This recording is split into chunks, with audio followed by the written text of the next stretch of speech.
Now, controversial Danish political scientist and environmental commentator Bjorn Lomborg has hit the headlines again with claims that any pledges made at the upcoming Paris climate talks will have little impact on the future of global warming. His comments come a week before 147 world leaders gather in France to agree on a framework for combating climate change. Many Australians may remember Mr Lomborg faced criticism here after the Abbott government appointed him as an advisor on foreign aid, and after public pressure, the University of Western Australia pulled out of a 4-year, $4 million deal for him to run a think tank in its business school. Well, despite campaigning against the Kyoto Protocol, Mr Lomborg says he's not a climate change denier. I spoke to Bjorn Lomborg from Malmö in Sweden about the effects of climate change and how they should be tackled. Well, global warming has a lot of effects, so it'll probably increase, for instance, hurricanes, so it'll increase hurricane damage. Very clearly, for instance, sea level rise will mean more troubles for low-lying areas. There's going to be a shift in climate, and so, for instance, in precipitation patterns. That means that some of the infrastructure that we've already built will be outdated, and you'll need to build new infrastructure. So there'll be a lot of issues. Likewise, for instance, heat waves. We're going to see more heat waves. That's going to be more costly. So some drastic climate change effects you're listing there, not too dissimilar to what climate scientists and other experts say about climate change. We're having this discussion, obviously, in the lead up to the Paris climate change talks, COP21, which is happening at the end of the week. We've got world leaders, around 40,000 people converging on Paris for those talks. Now, they're hoping to reach a binding agreement that will cut carbon emissions. Do you support this endeavour? Well, fundamentally, it's a great idea to try to tackle global warming, but it's not a good idea to just spend lots and lots of money to do almost nothing. And let me try and explain this to you. So the UN itself, the UNFCCC, the guys who actually convene the Paris summit next week, they estimate that if everyone does everything they've promised, so across all the different nations, China, US, EU, and everybody else, then we will cut about 33 gigatons of CO2. Now, to most people, that doesn't really mean anything. But if you run that in a climate model, it turns out that all those promises will result in a net temperature reduction by the end of the century by less than 0.05 degrees.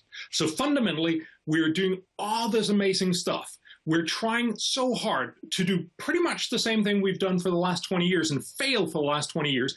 And even if we succeed this time, we will manage to cut temperatures by very, very little. That's not a good solution.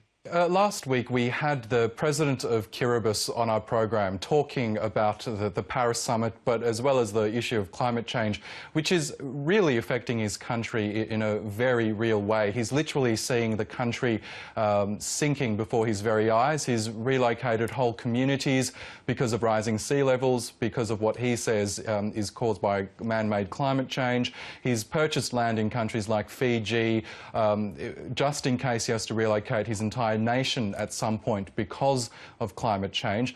Surely this Paris summit is important for leaders like the president of THEIRabc to make sure that something is done and that action is taken to, at the very least, try to halt the rise in sea temperatures. Look, Oscar, I absolutely agree we need to tackle global warming, but wishful thinking won't make it so. So we should be focusing on making green energy much, much cheaper. That we do through research and development, not through massive subsidies, as we're doing right now, of inefficient solar and wind. Right now, the world is spending about $200 billion a year on subsidies that fundamentally change temperatures almost nothing. So they will help Kiribati and everyone else almost nothing. That's almost immoral.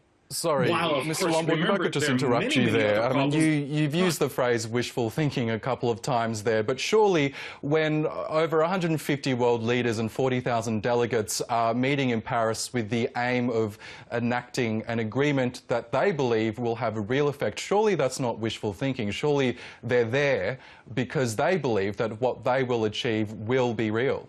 Well, Oscar, you're a journalist. You very well know that just because politicians wish it to be true doesn't necessarily mean it is true. Look, I've written the only period article that actually investigate what is going to be the impact of the Paris Agreement. We know from the UNFCCC that it's only going to cut about 33 gigatons of CO2. So we can't make up from wishful thinking saying it's actually going to result in reductions of 6,000 gigatons. Well, many experts would dispute your findings and your figures, but let's put that aside for one moment. Your thesis is that on a cost-benefit analysis, the outcome of the Paris summit isn't economical, it's not bang for your buck. So what would you suggest is value for money when it comes to tackling climate change? Fundamentally, we need to dramatically increase investment into research of green energy. We will still have to support most solar and wind in 2040, according to the International Energy Agency. So we're stuck in a situation where we, for a very long time, will not see a dramatic switch to green energy on the current trajectory. If we dramatically increase investment in research and development to make that green energy cheaper, we will have a much better chance to shift everyone, not just rich, well-meaning elites who will pay subsidies to have a little solar panels on their rooftops and feel good about themselves, but dramatically switch entire societies, including China and India, towards a green economy.